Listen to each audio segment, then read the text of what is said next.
Hello friends आज का topic है रैयतवाड़ी व्यवस्था। यूनिट है 3 और लेक्चर है 11। फ्रेंड्स आज हम इस व्यवस्था को देखेंगे। पहले मैंने अभी आपको जो 10th लेक्चर है उसमें हमने स्थायी बंदोबस्त कराया था और ये अपने आप में स्वतंत्र टॉपिक्स हैं और अगर आप इनकी पृष्ठभूमि को समझ जाते हैं और इन्हें उसी प्रकार से आप करते हैं तो यहाँ से मेंस प्लस प्रीलिम्स दोनों के ही दृष्टिकोण से यह जो टॉपिक है बहुत महत्वपूर्ण हो जाते हैं। तो हम ये सारे टॉपिक स्वतंत्र रूप से लेकर के आए हैं। तो अब हम देखेंगे कि ये रैयतवाड़ी व्यवस्था जो है क्या है और इसकी पृष्ठभूमि क्या है, इस व्यवस्था के पीछे लाने के क्या कारण थे और क्या इसके गुण हैं, क्या इसके दोष हैं। हम दोनों के ही दृष्टिकोण से देखने का इसमें प्रयास करेंगे। तो हम देखते हैं पहले इसकी पृष्ठभूमि क्या है।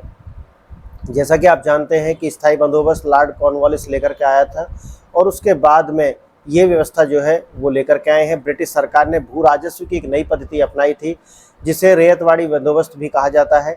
मद्रास के तत्कालीन गवर्नर टॉमस मुनरो, याद रखना है नाम, क्योंकि इसके नाम से पूछा जाता है कि रैयतवाड़ी व्यवस्था कौन लेकर के आया था। जो वनडे के एग्जाम होते हैं उनमें तो ये बहुत ज़्यादा महत्वपूर्ण प्रश्न आते ही आते हैं, समझ गए आप। तो इस दृष्टिकोण से भी बहुत ज़्यादा महत्वपूर्ण है। तो यहाँ पर पहले याद रखेंगे कि ये जो मद्रास के जो तत्कालीन गवर्नर हैं, मद्रास के गवर्नर नाम है उसका टॉमस मुनरो,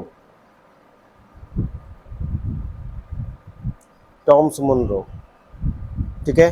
ये लेकर के आया था। इसे कब लेकर के आया था, ठीक है, क्योंकि उसका जो शासन काल है वो 1820 से 1827 है, ठीक है। और 1820 में ही वो इसे लेकर के आया था। मद्रास, मुंबई और असम के कुछ भागों में इसे लागू किया था टॉमस मुनरो। इसका कार्यकाल मैं आपको बता देता हूँ 1820 से 27 और 20 में ही 1820 में ही इसे वो लेकर के आया था। और मद्रास, मुंबई, जिसे बम्बई भी बोलते थे उस टाइम पर, असम के कुछ भाग,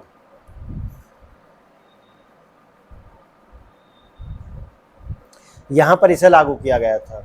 मुंबई में इस व्यवस्था को लागू करने में मुंबई के तत्कालीन गवर्नर जो थे, जिनका नाम था एल्फिंस्टन, ने महत्वपूर्ण योगदान दिया था। तो ज़्यादा महत्वपूर्ण तो ये है नहीं, लेकिन नाम याद रख लेना कि मुंबई के गवर्नर जनरल कौन थे जिस टाइम पर ये रैयतवाड़ी व्यवस्था लागू की थी। किसने? टॉमस मुनरो ने। तो क्या नाम था? एल्फिंस्टन। मैं आपको यहाँ पे लिखे देता हूँ,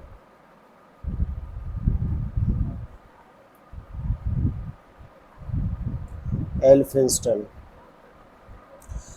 अब ये तो हो गया, ठीक है, आप इसे इस तरीक़ा से आप लिख लेंगे। अब देखेंगे रैयतवाड़ी व्यवस्था के मुख्य कारण क्या थे। रैयतवाड़ी व्यवस्था के मुख्य कारण क्या थे?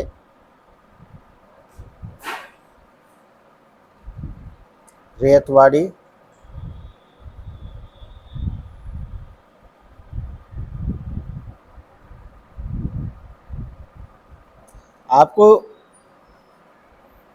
आपको मैंने प्रीवियस लेक्चर जहां स्थायी बंदोबस्त था वहां पर कुछ बातें बताई थी। मैंने बताया था कि स्थायी का मतलब है यहाँ पर जो कर की दर है वो उन्होंने एक स्थायी कर दी थी। तो इससे क्या है कि उनको राजस्व का घाटा हुआ था। एक तो कारण जैसे कि ये हो गया, और भी बहुत सारी ऐसी बातें हैं जैसे कि आपको पता है उपयोगितावादी जो विचारधारा है, जिसमें आपको पता है अधिकतम लोगों का अधिकतम सुख, ये से बोलते हैं, है ना। हाँ, से प्रभावित इस विचारधारा की केंद्रीय मान्यता थी कि भूमि के ऊपर उस वर्ग का स्वामित्व होना चाहिए जिसने इस भूमि में अपना श्रम लगाकर फसल का उत्पादन किया है। अब समझेंगे इसे, यानी कि वो लिख तो ये रहे, लेकिन कारण क्या था जो कि आपको स्थायी बंदोबस्त के अंदर भी दिखेगा कि वहां पर जो इनके राजस्व का जो घाटा है वो प्लस जो मिडल मैन है, यानी कि जो मध्यस्थ है, उसके अंदर व्याप्त भ्रष्टाचार, क्योंकि वो रहते थे शहरों में, जिम्मेदार जिन्हें बोलते थे, वो कहाँ रहते थे? शहरों में रहते थे, और वो अपने नीचे लोग रखते थे। अब उनके भी नीचे लोग हैं जो कि कर उगा करके इन्हें देते थे। और सूर्यास्त का, क्योंकि सूर्यास्त का जो लॉ है, लॉ ऑफ सनसेट, वो यूँ लेकर के आए थे क्योंकि ये टाइम से जो राजस्व है उसको वहाँ पर जमा करा ही नहीं रहे थे, इसीलिए वो लेकर के आए थे। और उसमें इन्होंने क्या किया था कि जो अगर नहीं करेगा तो उसकी जमींदारी को जब्त किया जाएगा और उसकी जो है बोली लगाई जाएगी। मैंने आपको प्रीवियस लेक्चर में अच्छे से समझाया, तो आप समझ रहे होंगे, उन्हें कनेक्ट करके आप देखेंगे, ठीक है।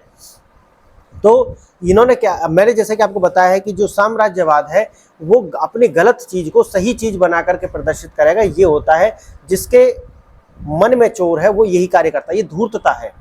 अब ये नहीं है कि जो ये कह रहे हैं कि उपयोगितावादी ये विचारधारा से प्रभावित हो रहे, नहीं, ऐसा कुछ नहीं है, इसमें ऐसा कुछ नहीं है। फ्रेंड्स, मैं आपको बताऊं कि मैं जब इतिहास पढ़ाता हूं तो मैं कंफर्टेबल फील नहीं करता। कारण क्या है उसका मैं आपको बताऊं।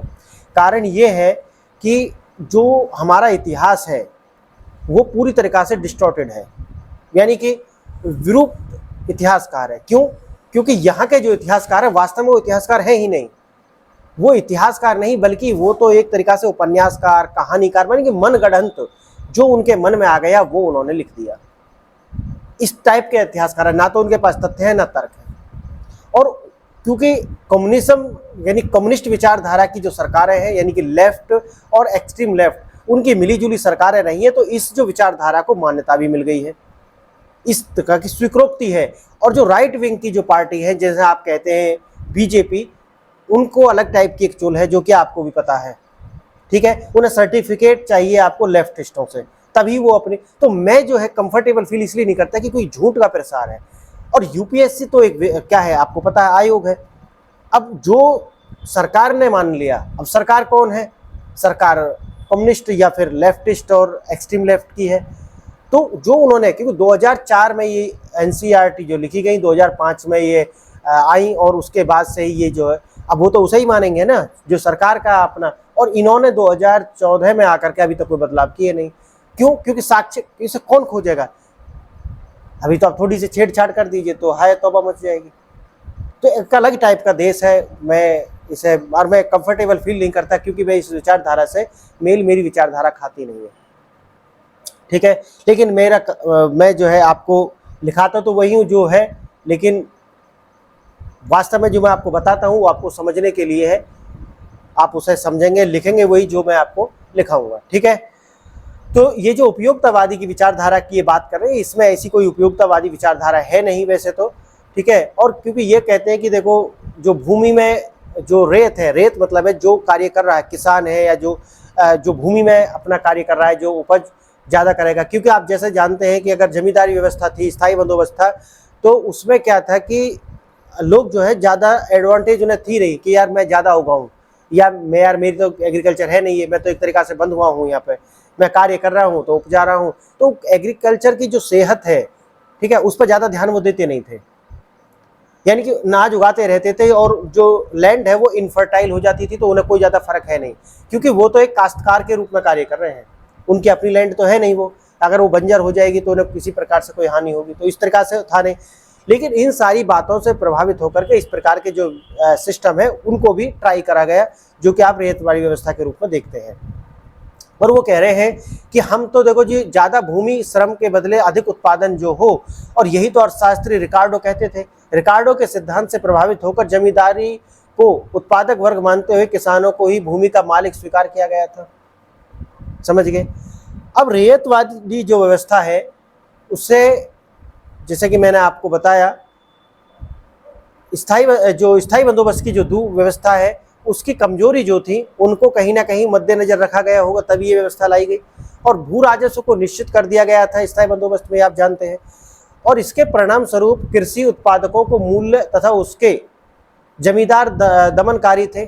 जमींदार कैसे थे? दमनकारी थे, मैंने आपको बताया है, क्योंकि जो स्थायी उनके लिए किया गया था तो वो तो दोनों के बीच में था, किसके? ब्रिटिश गवर्नमेंट और जमींदार के बीच में।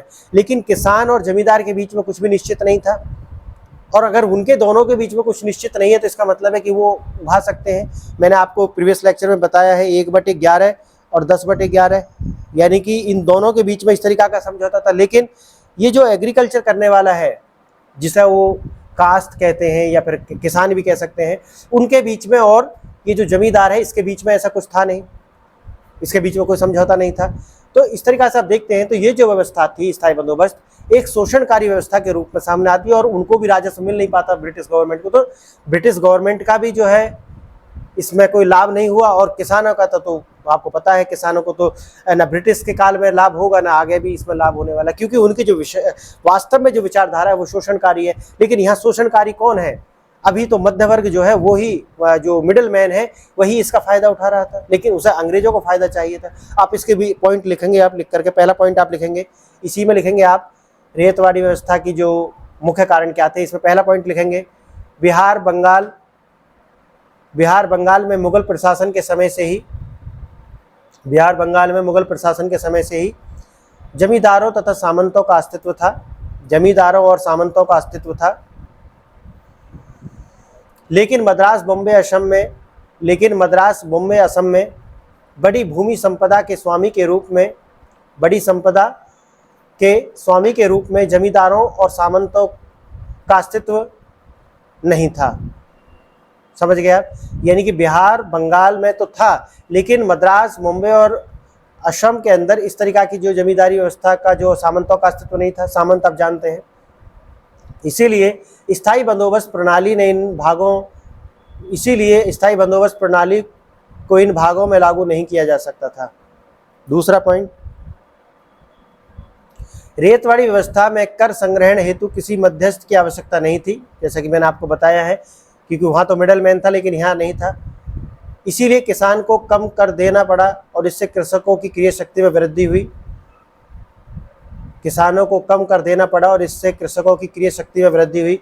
और भारत में तैयार किए गए ब्रिटिश उत्पादकों की मांग में वृद्धि हुई। समझ गए? यानी कि आप समझ रहे हैं, यानी कि क्रय शक्ति को बढ़ाने का भी एक प्रयोग था, क्योंकि ऑल इंडिया तो लागू था नहीं, और ना ही जो स्थायी बंदोबस्त था वो भी पूरे भारत में लागू नहीं था। तो ये छोटे छोटे जो क्षेत्र थे वहाँ पर प्रयोग के रूप में लाए गए थे कि हर एक का प्रयोग करके देखते हैं कि किस प्रकार से इसका रिएक्ट रहेगा, हमें फायदा होगा या नुकसान होगा।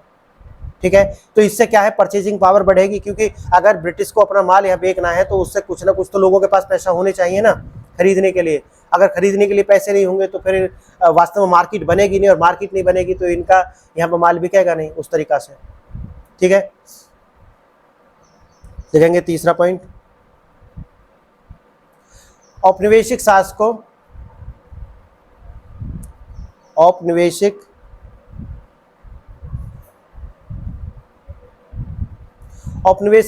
द्वारा आरोपित सभी अस्थायी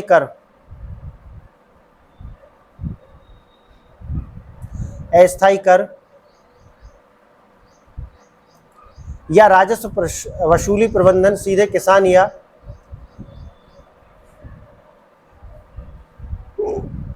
किसान या बीच में एक था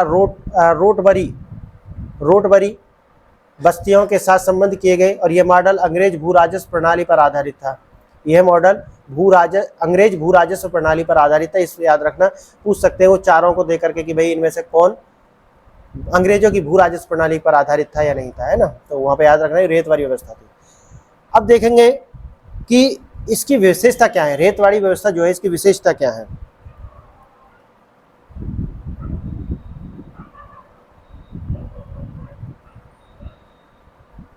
पहला पॉइंट लिखेंगे इसमें, इस व्यवस्था में समस्त भूमि का स्वामित्व सरकार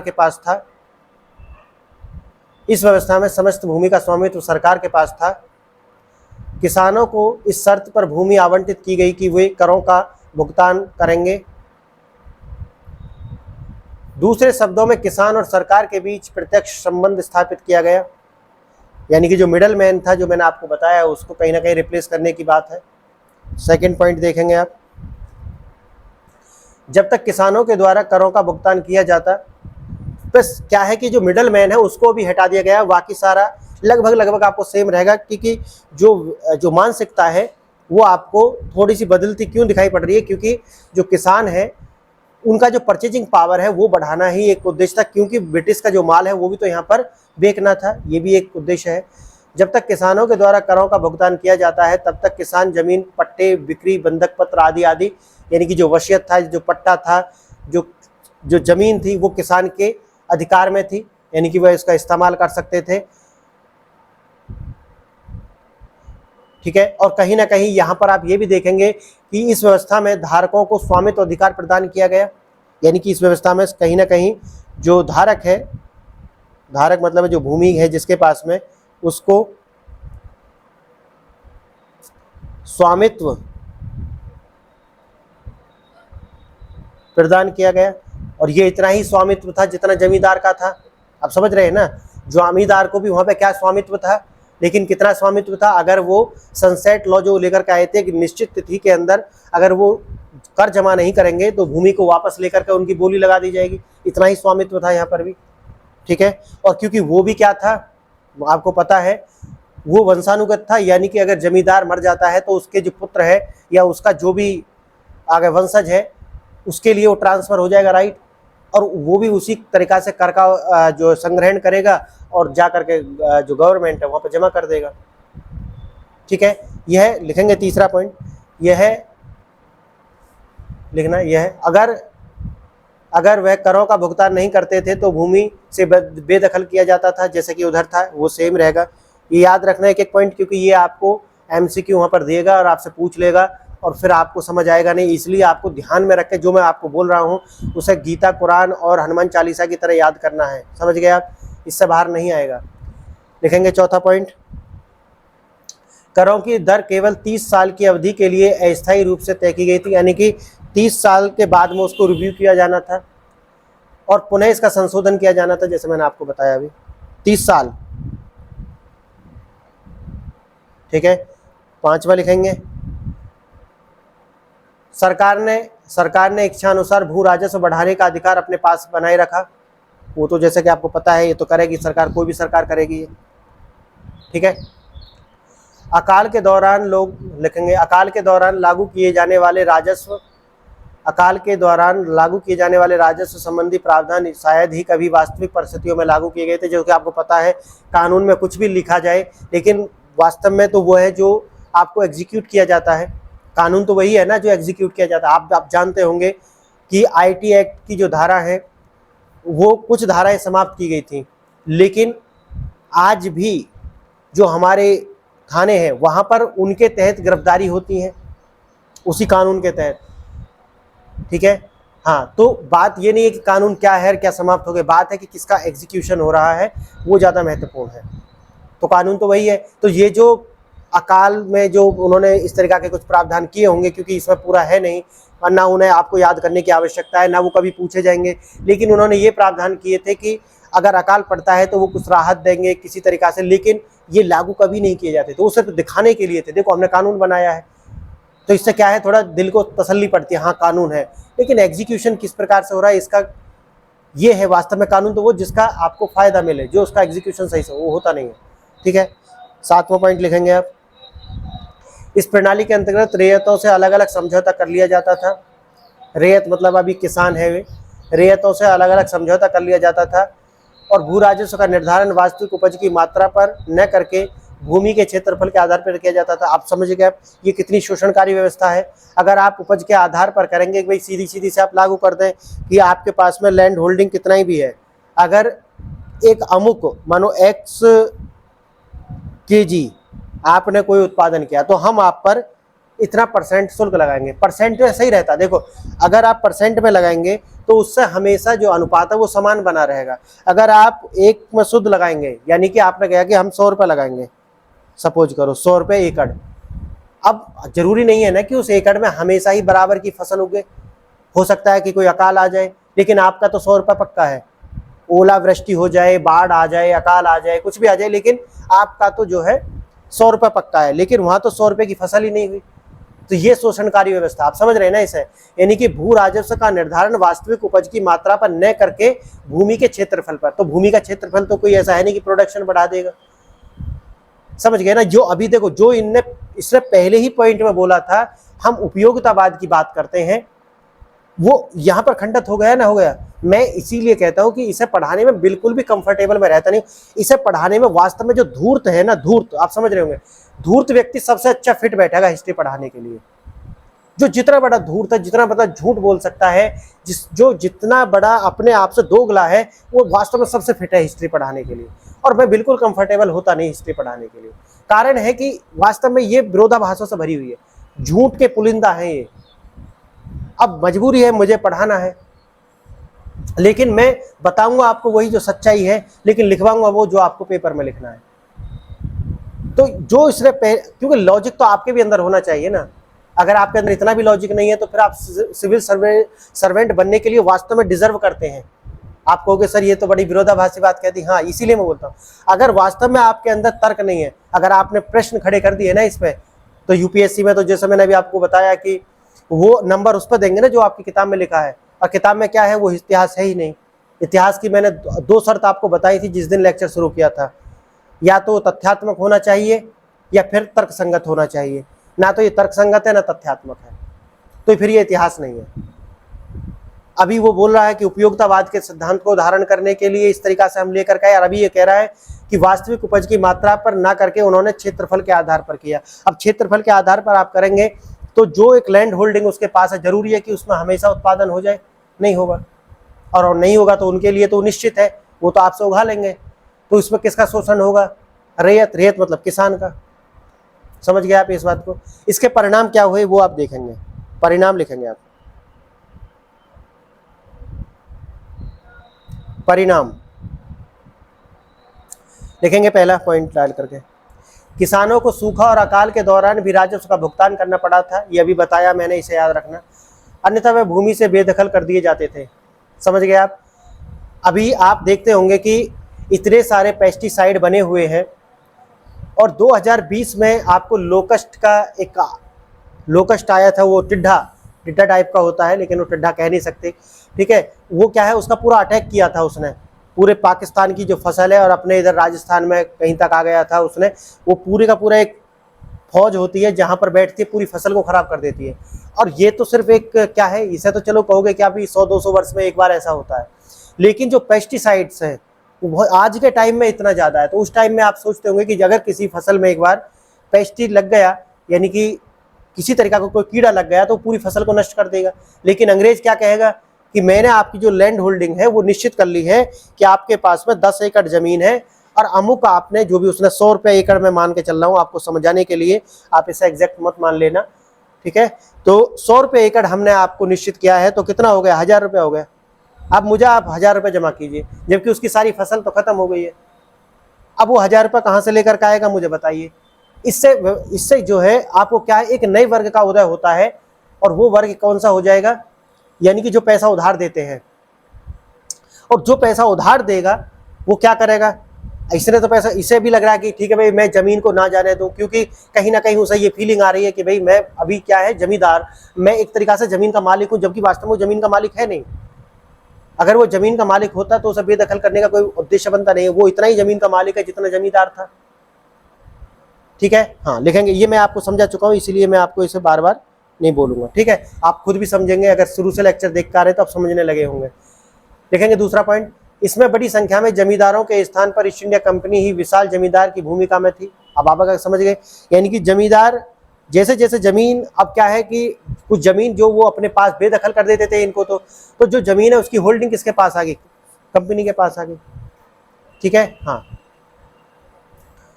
कंपनी के कर्मचारियों किसानों का शोषण करने लगे, जो कि आपको पता है। तीसरा पॉइंट लिखेंगे,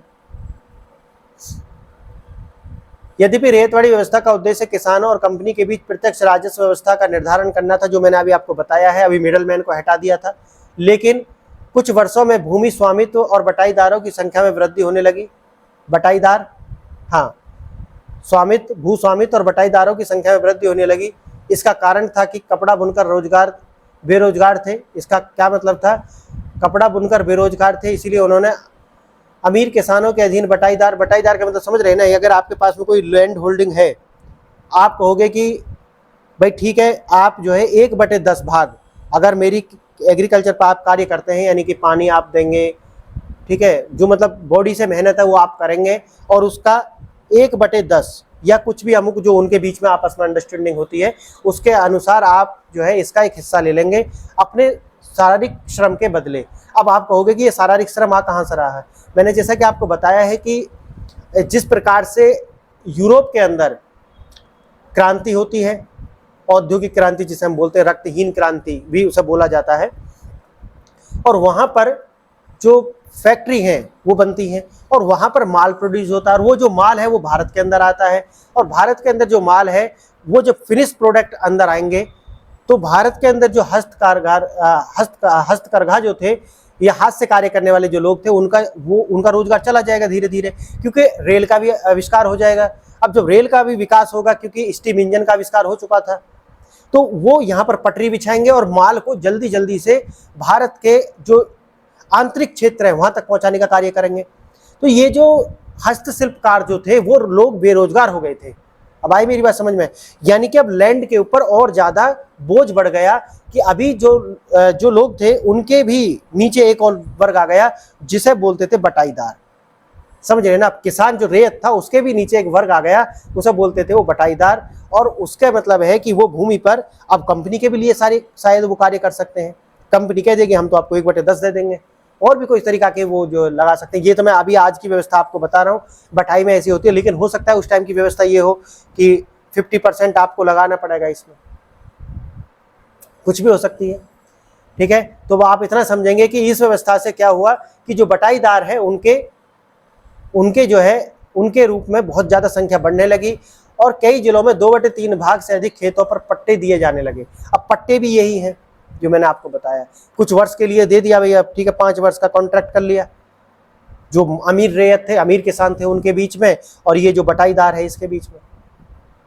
समझ गए आप? हाँ, चौथा पॉइंट देखेंगे आप, क्योंकि सरकार ने नगद राजस्व पर बल दिया आता है, किसानों ने खाद्य फसलों के बजाय कपास जैसी नगद फसलों का सहारा लिया। मैंने आपको बताया है, ये मैं ऑलरेडी समझा चुका हूं कि जो खाद्य फसल है उनके स्थान पर नगदी फसल का जो स्थान क्यों आ जाता है, ऐसे क्या कारण रहे, और फिर बाद में जो जाकर के डूब क्यों जाता है उसका भी मैंने आपको कारण बताया है। ऐसा क्यों होता है? क्या ये वास्तव में एक सोची समझी साजिश थी?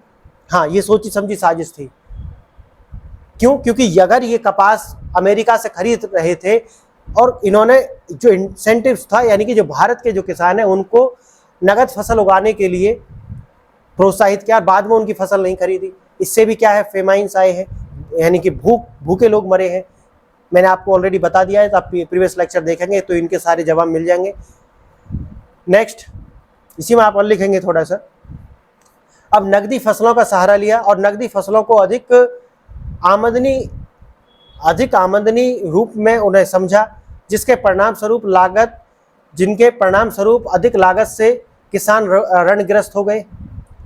क्योंकि नगदी फसल अगर आपको उगानी है तो उसका जो इनपुट्स हैं वो भी तो आपको ज़्यादा कॉस्टली होंगे ना, तो इनपुट्स भी आपको डालने पड़ेंगे, और अगर आप इनपुट्स डालेंगे तो उनका क्या है, जैसे कि आपको आज भी पता है, आज भी आपको पता है कि जो सरकार 3 बिल लेकर के आई थी, तो उनमें एक बिल जो था वो था जो मंडी है।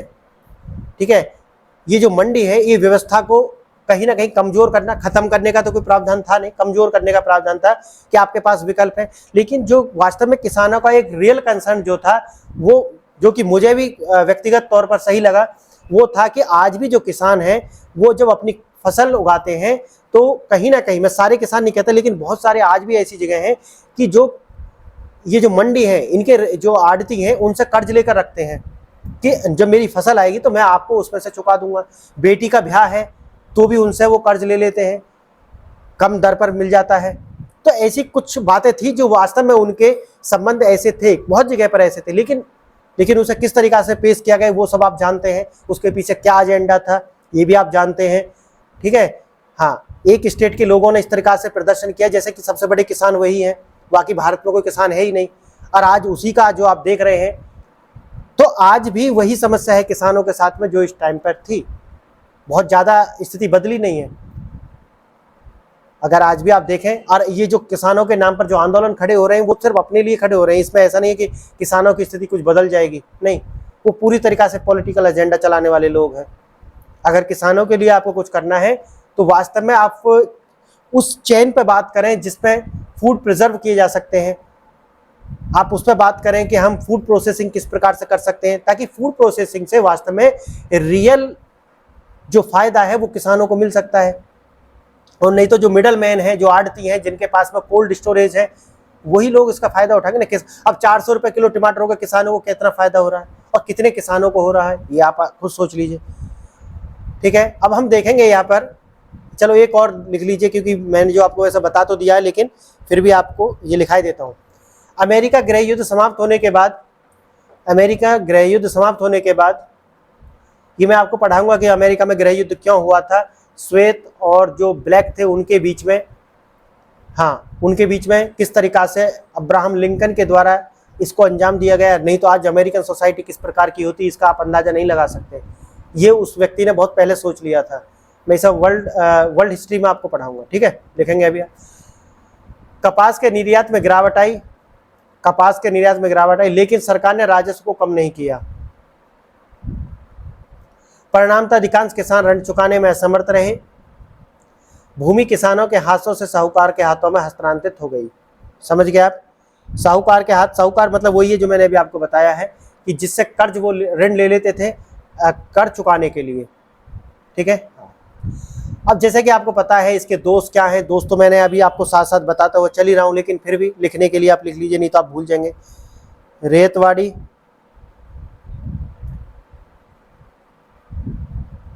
व्यवस्था के दोष।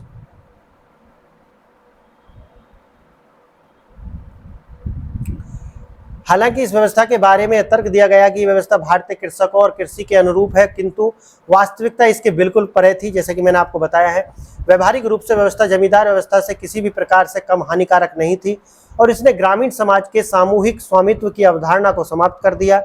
अब आप जानते होंगे कि अगर कोई भी नहीं जानते तो आप जान लीजिए कि कोई भी अगर गाँव है, ठीक है, आप जानते हो ग्राम सभा, तो ग्राम सभा का मेंबर कौन है? गांव के सभी लोग ग्राम सभा के मेंबर होते हैं, ये आप जानते होंगे। तो जितने भी पॉपुलेशन है उस गांव की, वो सारी क्या है, ग्राम सभा की मेंबर होती है। और वो ग्राम सभा के जो मेंबर है वो ग्राम प्रधान का चुनाव करते हैं। अलग अलग स्थानों पर उसे अलग अलग बोलते हैं। हरियाणा में उसे अलग तरीक़ा से बोलते हैं, राजस्थान में अलग तरीक़ा से बोलते हैं, यूपी में अलग बोलते हैं। तो वैसे आप उसे ग्राम प्रधान समझें आप, ठीक है। तो ग्राम का प्रधान चुनते हैं वो लोग, और फिर नीचे अलग अलग तरीक़ा की कमेटी बनती है जिसे बीडीसी बोलते हैं आप, ठीक है। फिर उनके भी नीचे छोटे छोटे समूह बन जाते हैं ताकि वो एक प्रेशर ग्रुप के रूप में कार्य करें उस गांव के लिए। तो गांव के अंदर दो तरीक़ा की भूमि होती है। एक भूमि होती है जो क्या होती है, जिसका मैप होता है या वास्तव में जिसके डॉक्यूमेंट्स होते हैं, और एक भूमि होती है जिसे हम बोलते हैं एलएमसी। अलग अलग स्टेट में उसे अलग अलग भूमि बोलते हैं। तो एलएमसी की जो भूमि होती है, यानी कि वो ग्राम की जो है, सारे गांव की एक क्या है,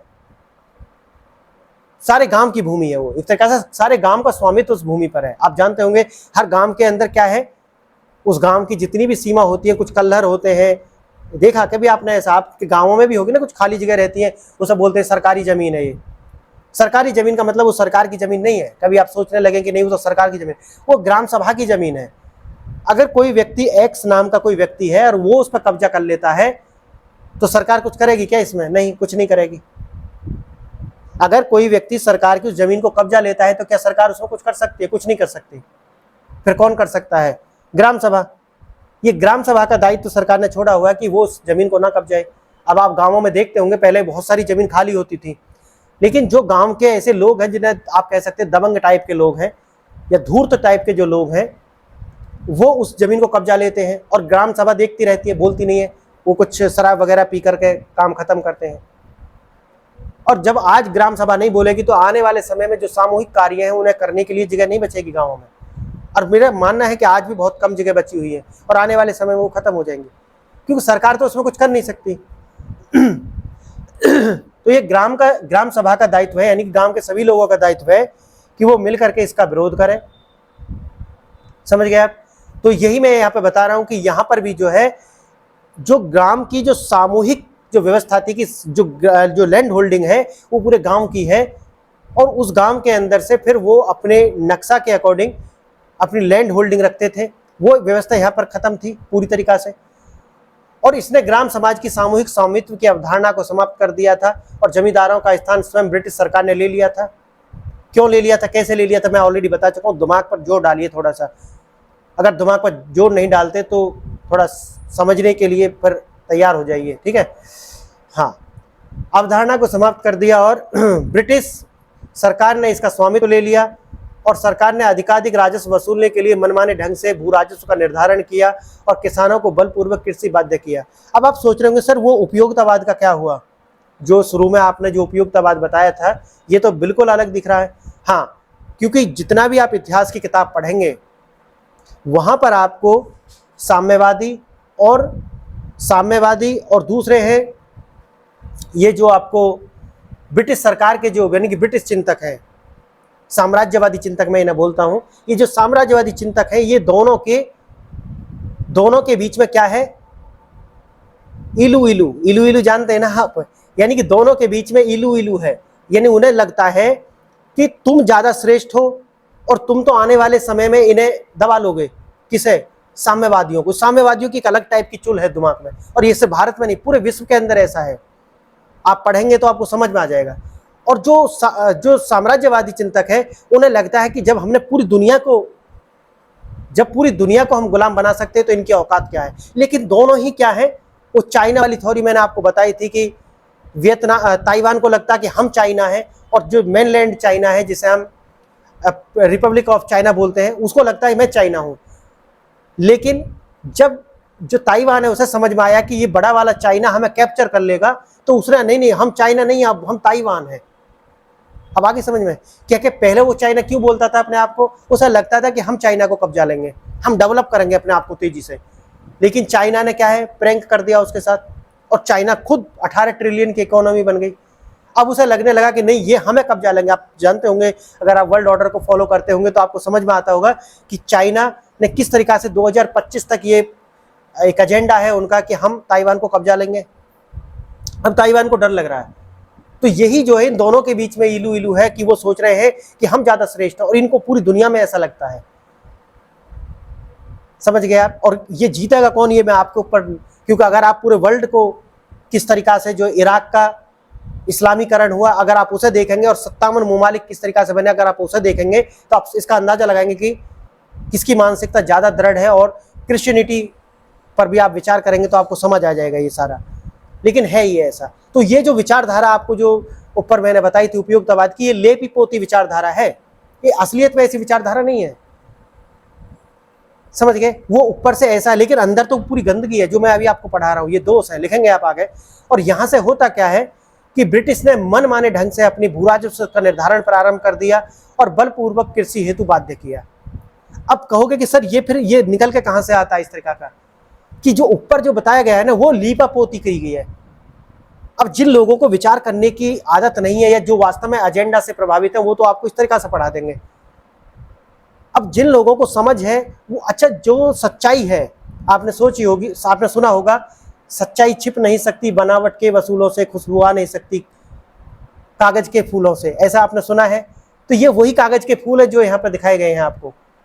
ये सच्चाई नहीं है, लेकिन सच्चाई को आप कितना ही भी छुपा लीजिए, वो निकल के आती है। यहाँ पे जो आपको दिख रहा है, जो मैं आपको बता रहा हूँ, वो वास्तव में सच्चाई है। अब एक बूंद जहर में आप कितना ही दूध डाल दीजिए, लेकिन दूध तो फट ही जाएगा ना। तो ये वही जहर है। आप कितना भी इसे छुपाएंगे, कितना अच्छा लिखेंगे, लेकिन गंदगी तो गंदगी है, बदबू तो बदबू है, वो तो आएगी निकल के। और ये वही है, ठीक है। और आप समझेंगे इसे, एक दोष और इसका लिख लेंगे आप, दूसरा वाला, पहला मैंने आपको लिखा दिया है।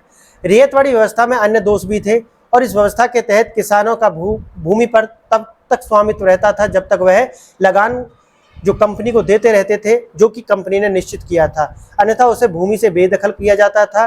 और अधिकांश क्षेत्रों पर लगान की दरें अत्यधिक उच्च थी। और क्यों उच्च थी, आप समझ रहे होंगे। अब उसे प्राकृतिक विपदा या किसी अन्य भी कठिनाई में आने पर किसान को जो है लगान अदा करना ही होता था, और अगर नहीं कर पाते थे तो अपनी जमीन से उन्हें हाथ धोना पड़ता था। इसके अतिरिक्त किसानों को लगान वसूलने वाले कर्मचारियों के दुर्व्यवहार का सामना भी करना पड़ता था। और मैं आपको बताऊं, ये दुर्व्यवहार इतना छोटा सा शब्द है, आपको लगेगा दुर्व्यवहार तो मतलब कोई इंसल्ट टाइप का, नहीं, ये समझना। ये चारपाई होती है ना, चारपाई, इस पर उसके दोनों हाथ रख लेते थे और जमींदार बैठ जाता था। दोनों हाथ उसके चारपाई के नीचे रख करके दो आगे के पाए पे हाथ रख लेते थे और ऊपर बैठ जाते थे।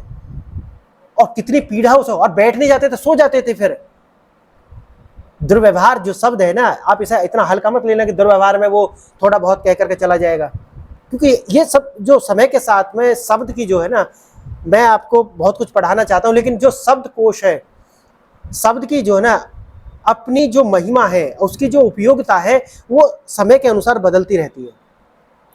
ये जो दुर्व्यवहार शब्द है, ये आज के समय में आप हो सकता है कि वो सॉरी टाइप से आप इसे मिसमैच करें, कि सॉरी जो होता है वो बोल दिया तो दुर्व्यवहार जो खत्म, नहीं, वो सॉरी वाला दुर्व्यवहार नहीं है, ये वास्तव में एक अत्याचार है। इसे, ये जो दुर्व्यवहार शब्द है, ये इन्हीं की देन है, इसे अत्याचार लिखना चाहिए।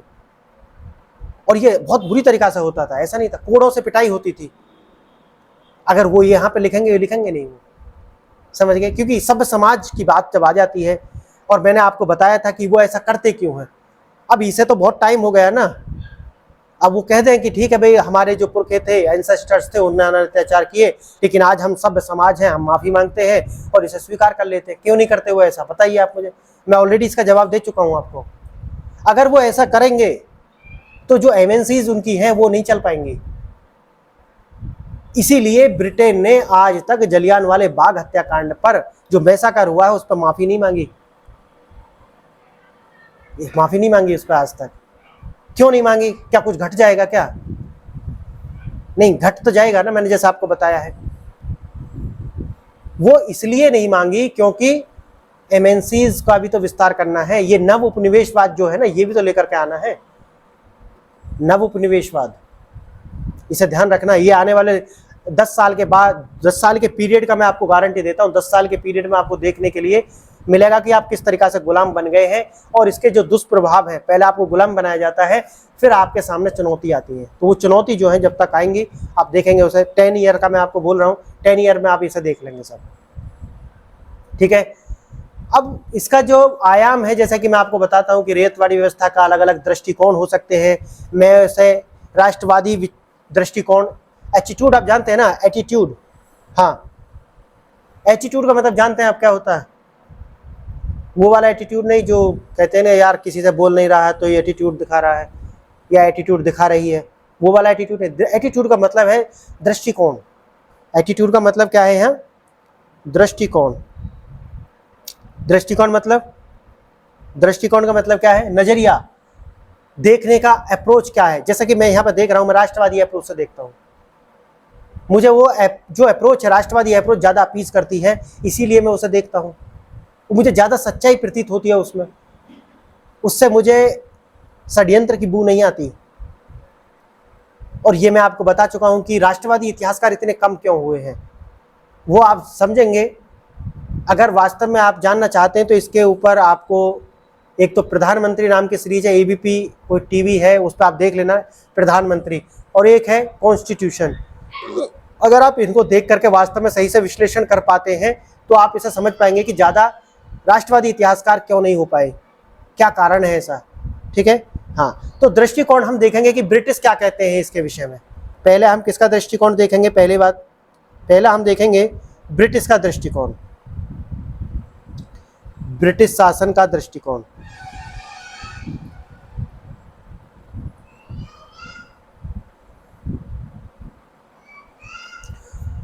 इसमें क्या है ब्रिटिश शासन के दृष्टिकोण में, यानी कि सरकार क्या सोचती है? वो कहती है कि इस व्यवस्था को लागू करने का उद्देश्य बिचौलिया वर्ग को समाप्त करना था, जो मैंने ऑलरेडी आपको बता दिया है।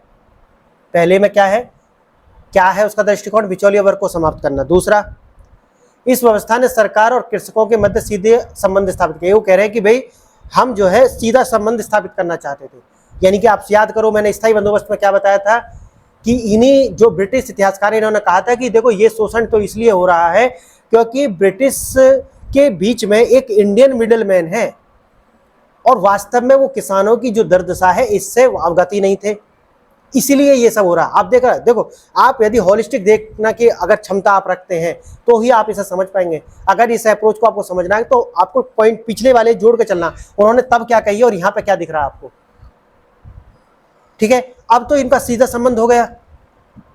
अब ये जो सीधा संबंध है इसके बाद क्या हो रहा है आप देख रहे हैं इसे। तो इसका मतलब है पहली जो थ्योरी थी वो गलत थी। यूपीएससी कितना भी टिपिकल प्रश्न पूछेगी, लेकिन अगर आपने वास्तव में मेरी हिस्ट्री फॉलो की है तो आप बिल्कुल इसे सही से और तर्कसंगत, तर्कपूर्ण उत्तर दे पाएंगे, ये मैं आपको अश्योर करता हूं, ठीक है।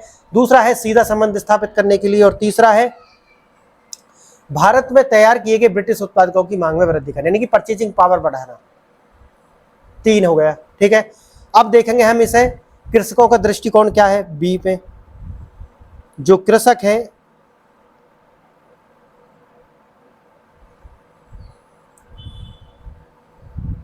उनका दृष्टिकोण क्या है, ठीक है। तो कृषक क्या कहते हैं? इस व्यवस्था की प्रकृति में वास्तव में शोषणकारी थी। कृषक क्या कहते हैं? इसकी जो प्रकृति थी वह क्या थी? शोषणकारी थी। दूसरा, इससे साहूकारों की पकड़ और भी ज़्यादा मजबूत हो गई। साहूकारों की पकड़ और भी ज़्यादा मजबूत हो गई। जो साहूकार कौन है, मैंने आपको बताया है कि अगर ये ऋण नहीं दे पाते थे तो ये कर्ज किससे लेते थे, साहूकारों से। इनके पास पैसा होता था, ठीक है। और ये साहूकार जो है वास्तव में वो अंग्रेजों की पैदाइश है, इनके नाजायज औलाद है ये, ठीक है। तीसरा, नगदी फसलों की खेती हेतु किसानों को विवश किया गया। नगदी फसल, और नगदी फसल जैसे कि आपको नील विद्रोह में पढ़ाऊंगा आपको, इससे ही निकल के आएंगे कपास, नील, ठीक है। हाँ, और भी बहुत थे लेकिन आपके लिए इतना ही काफ़ी है। और यहाँ पर हमने आपको इसका बता दिया। इसके ये दृष्टिकोण थे जो मैंने आपको बताए हैं, दोनों का अलग अलग दृष्टिकोण है। फ्रेंड्स, आपने मेरी बातों को समझा। आप इस, मैंने जैसे कि आपको बताया है, आपको ना तो मेरी बात माननी है ना किताब में। अगर आप किताब की बात से वास्तव में, ये इतिहास के साथ मैं आपको फिर बता रहा हूँ, अगर आप वास्तव में हिस्ट्री पढ़ रहे हैं, हिस्ट्री ऐसा विषय नहीं है कि जो ये लोग पढ़ा करके निकल जाते हैं आपको झोला छाप। वास्तव में ना तो ये दिमाग लगाते हैं और ना आपको मजबूर करते हैं। अब विपिन चंद्रा को इतिहासकार मान लेते हैं, आप सोचिए खुद, तो ये कितने बड़े इतिहासकार हैं।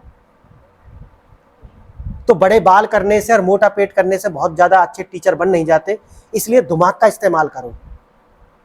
अपने दिमाग का, जब आप किताब भी पढ़ रहे हैं ना, किसी भी मठाधीश की किताब आप पढ़ें, लेकिन जब आप किताब पढ़ रहे हो तो उनके जो तथ्य हैं उन्हें मैच करना सीखें इतिहास के साथ। मैं फिर आपको बता रहा हूं, जितने भी विषय हैं उनमें सबसे ज्यादा गंदगी अगर मचाने की, गंदगी फैलाने की सबसे ज्यादा जो जगह है वो इतिहास के अंदर है। और वास्तव में जितना गंदा इतिहास भारत का लिखा गया है, इतना आपको विश्व में कहीं नहीं मिलेगा। अगर आप पाकिस्तान के इतिहास के बुक पढ़ेंगे तो उसे क्या है, रियासत मदीना कहा गया। क्या बोला है उसे, रियासत मदीना, यानी अपने देश की जो इतिहास है, जो नहीं भी है, हजारों वर्ष की उसकी बताई गई है कि उनकी तो जो उनका जो इतिहास है वो हजारों वर्ष का है। अब बताइए आप, जिसका 47वां जन्म हुआ उसका हजारों वर्ष का, और जो अपनी जड़ों से कटा हुआ उसका हजारों वर्ष का इतिहास हो सकता है। ये जो महमूद गजनी, जिनके नाम पे इन्होंने मिसाइल के नाम रखे हुए हैं, ये इनके वास्तव में, इनको जो मारने वाले, इनके बुजुर्गों को मारने वाले लोग थे। लेकिन यही वो लोग हैं, अगर वास्तव में सबसे पागल देश अगर कोई दुनिया में है तो वो पाकिस्तान है। और उसका कारण क्या है, क्योंकि ये अपनी जड़ से कटे हुए हैं, इन्हें वास्तव में अपने इतिहास का नहीं पता, और इनसे दया भी आती है और हंसी भी। तो फ्रेंड्स, इतिहास को अगर आप वास्तव में पढ़ना चाहते हैं, सिविल सर्वेंट के दृष्टिकोण से मैं आपको लिखाई देता हूं, और आपको भी लिख करके सिविल सर्वेंट बनना है, क्योंकि पावर आपको कैप्चर करना है, और पावर के बाद में वास्तव में आपको बदलाव लाना चाहते हैं तो पावर आपके पास होनी चाहिए। तो आप भी जो है उसी तरीका से इतिहास पढ़िए, लेकिन जब आप सर्विस में चले जाएं तो पक्के हिंदुस्तानी बनिए। और बदलाव की जो वास्तव में हमारा है इतिहास जो है ना, उसको हम उसकी बात करते हैं। अगर एनसीईआरटी में कुछ लिखा हुआ है तो प्रूवन होना चाहिए, इसलिए नहीं क्योंकि एक विचारधारा इसको सपोर्ट करती है इसलिए हम इस तरीका का इतिहास लिख दें, नहीं। पहले हमारे सारे शास्त्रों का अध्ययन किया जाए, वेदों का अध्ययन किया जाए, संहिताओं का अध्ययन किया जाए, और उसके बाद जो सच्चाई निकल कर आती है उसके आधार पर तथ्यों को लिखा जाए। ऐसा नहीं है कि मन में आ गया तो उत्तर वैदिक काल में महिलाओं का शोषण होता है और वैदिक काल में महिलाओं को वेदों को सुनने की जो है बिल्कुल भी आज़ादी नहीं थी, और कह करके आप निकल जाएं, और पता चला कि जो वैदिक काल है उसमें तो बड़ी बड़ी ऐसी महिला हुई हैं जो विदुषी रही हैं, जिन्होंने आपको जानते होंगे, आपने ल्यूसेंट भी पढ़ी होगी तो वहाँ पर भी आपने देखा होगा, दो महिलाओं का आपने नाम सुना होगा, दो महिलाओं का नाम आपने सुना, वो वैदिक काल की है। समझ गए आप? तो दोनों तथ्य आपस में क्लैश करते हैं, तो ये नहीं चलेगा। तो फ्रेंड्स, आपको इतिहास बड़े सोच समझ के पढ़ना, बहुत खतरनाक चीज़ है, और यूपीएससी के लिए मैं आपको लिखा देता हूँ, वो लिखना है, लेकिन समझने के लिए मैं आपको समझाता हूँ ताकि आप वास्तव में एक सच्चे भारतीय बने। ठीक है, आपने मेरी बातों को इतने ध्यान से सुना, इसके लिए बहुत बहुत धन्यवाद। नमस्कार।